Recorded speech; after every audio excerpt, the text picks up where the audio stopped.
Hello, this is Tess Snyder, and today I'm bringing you the first gameplay video of the Dresden Files cooperative card game app that Hidden Achievement is working on. I'm going to be showing you the solitaire gameplay mode, and I should be able to play through everything except for the showdown. I'm still working on that part. First, I'm going to show you a couple of other things in the app. We're going to go to the card browser real quick, which is under Guide, Card Browser. And this is kind of a place where you can see all of the cards that are available in the various decks in the game. And right now you can see I've got the base characters set up over here and the starter books. But I will, and you can collapse these and to make it easier to navigate. Soon I'm going to have the expansion decks in here as well. But this is kind of a great place to see what cards are available in each of the decks before you go off and play. Let's go back to the menu real quick, and I'm going to show you the options that are available here. Right now we can adjust sound. I don't have the sound in the app yet, so it's not going to be real helpful, but those are hooked up, so we can use them later. You can adjust the animation speed for most of the animations in the game, so if you don't like all of those slow card flies around on the screen, you can speed that up, or if you want to see them better, so you can kind of see what's happening on your board and it's not all just flying past you too quickly, you can dial that down and make it a little bit slower. Other options, we do not have any other localized languages in here yet, and I may pull this off until we get more languages available. Right now I actually have a debugging language that I use, although I don't have it hooked up in this particular build. But we do have support for adding localization later. All of my strings are off in tables, so I can pull all of that in from the tables instead of having it embedded in the app. And then this is a very special option that lets you use high detail cards or low detail cards. So you can turn this off and you'll get thumbnail cards that show the numbers better so that you can see them very clearly on smaller or lower resolution screens. And then high detail cards are great for you when you're in high def or you're on a high density screen that's a little bit larger so you can read the text that's on the cards. If you're in a place where the text isn't really readable, you're actually better off going down to the low detail thumbnail cards, so they aren't just wasting space on your card and you can see those numbers that pop a lot better. All right, now let's go back here and now we're going to start a game. Again, today we're going to show solitaire mode and hot seat. I've been working on those two the most lately. I have code in place for LAN and multiplayer, but we haven't been testing it at all. So we want to make sure that that's battle hardened before it gets into your hands. Right now I'm going to be showing off solitaire. It lets you pick your characters right on the screen if you go into solitaire mode. We have 3 difficulty modes. That really determines how many fate points you have at the beginning of the game. And you can pick book decks here. And I'm probably going to change this book deck picker to make it a little more fun. But right now we're going to start with Stormfront because I've tested that a whole lot. And we're going to go with Karen Murphy. And we'll go with Michael Carpenter because he's got a really interesting talent that's a little different from the others. It requires flipping over his talent card to ready it. So let's go right onward, and you can see it's setting up our game here, and look, it went ahead and did the advantage card swap there. So this is a little something to remind us that we need to prepare. We're not in gameplay mode yet because we haven't decided who is going first. Here you can see we're using our full-size cards instead of the thumbnail cards. They're nice and detailed. And you can actually read the text in normal HD resolution, which is very nice. I've played some games I've downloaded from other companies where I couldn't read the text at all on my normal computer screen. And it made me really mad, and I wanted to make sure that you would be able to see all of your text. So if you click on the characters, you can see their talent and their stunt. And because we're in solitaire mode, you can also see all of their cards available. If you play in open hands mode in the game setup, you can also see this even when you're playing in a multiplayer game. Otherwise, you actually get a few clues here about what's in their hand.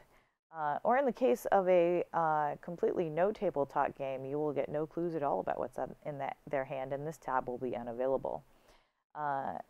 Anyway, this is a great place to see the stunt and the talent, and I'd like to add some buttons up at the top here or somewhere on here so you can actually see what's on the other side of the cards, because there are times when you're going to want to know that.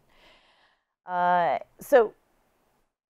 can also look at Michael's, and he's got this very interesting talent that's unready, and we're going to want to flip that over at some point so we can see what it does when it's ready. It gives him a little extra range on his cards, which is really handy sometimes.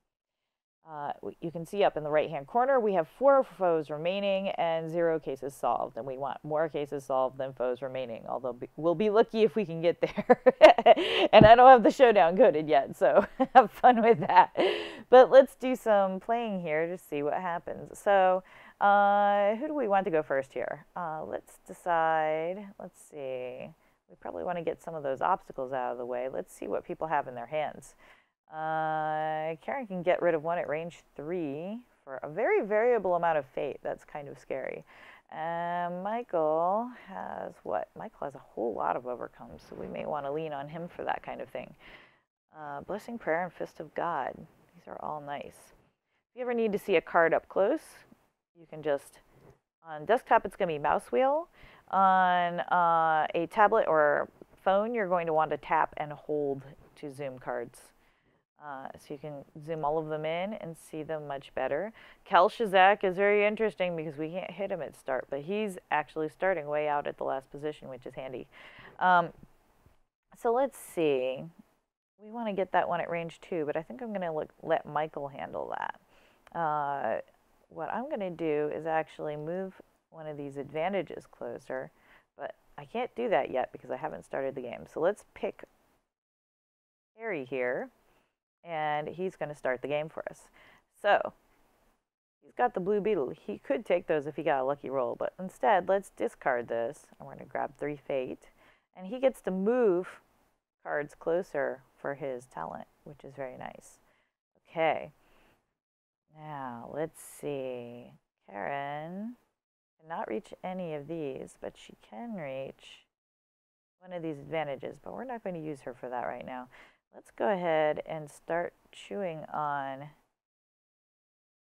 some of this stuff up here. So she's using Street Sense to investigate who is the Shadow Man, and that's going to cause 3 clues on that.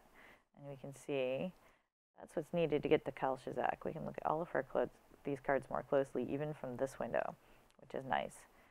So we've got 3 clues on that. Now let's see.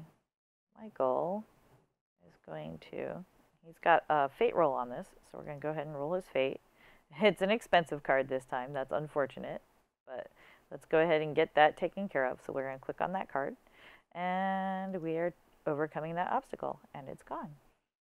Very nice. Now, Harry, let's see what he can do.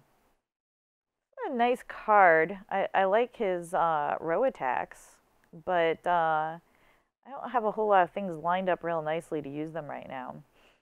So let's go ahead and do a row attack that, it's really a row investigate, if you will. Adds 2 clues to all cases in 1 row.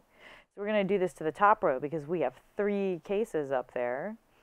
Let's go ahead and do that real quick. We're going to play this, and you can see it always highlights the things that are available for you to actually act on. So you're not going to waste your time trying to click on things that you can't act on, and you can't break the rules, which is nice. So let's go ahead and play that, and that's going to cost 4 fate. It's going to put us pretty low, so somebody else is going to have to use their talent and discard a card.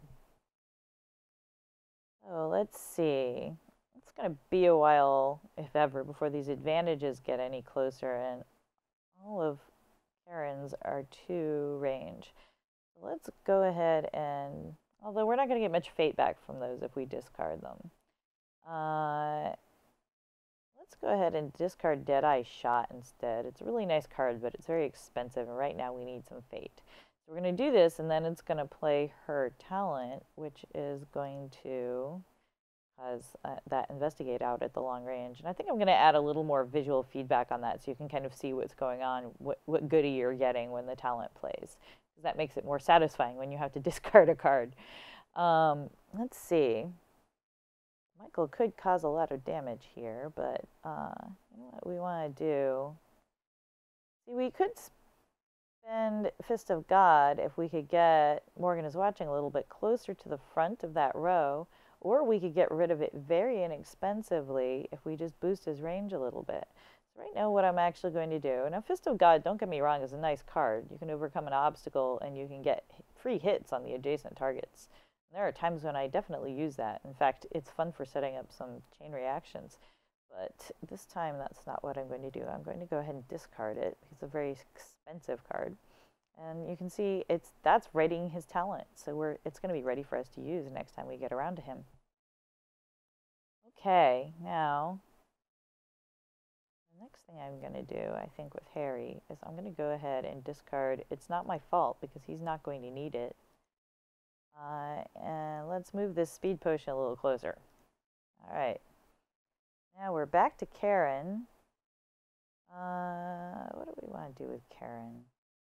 Let's do some more investigating with her. Or should we attack the giant scorpion? Let's attack the giant scorpion. We need to add some more hits to things out here. I am not playing very well, by the way, because I'm distracted by talking to you. Let's see. Ooh, that's going to be expensive. Boy, I'm doing badly on all of my fate rolls. Let's go ahead and damage the giant scorpion. And so now you've got this interesting icon down in the corner here on Michael.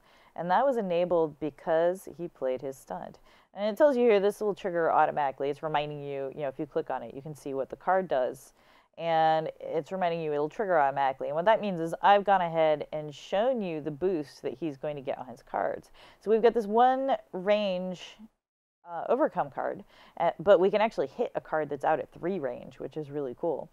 So it's only going to cost us 1 fate to get this obstacle out of the way over here in slot 3. And that's because of this boost over here. Now, if I played a card that didn't require all of his range, like if I played Sanctified Strike to hit Giant Scorpion over here, that would not spend our little boost here. So that's just going to hang around until we use it, and then it will automatically be used when we need it. So in this case, I'm going to go ahead and I'm going to overcome Morgan is Watching, which is costing us all extra fate when we do attacks. So let's do that, and it's flipping over his card again because it's no longer ready. And it's that's just to let us know that it used the talent for this particular action. So it's used prayer to overcome Morgan is Watching, and that obstacle is now removed.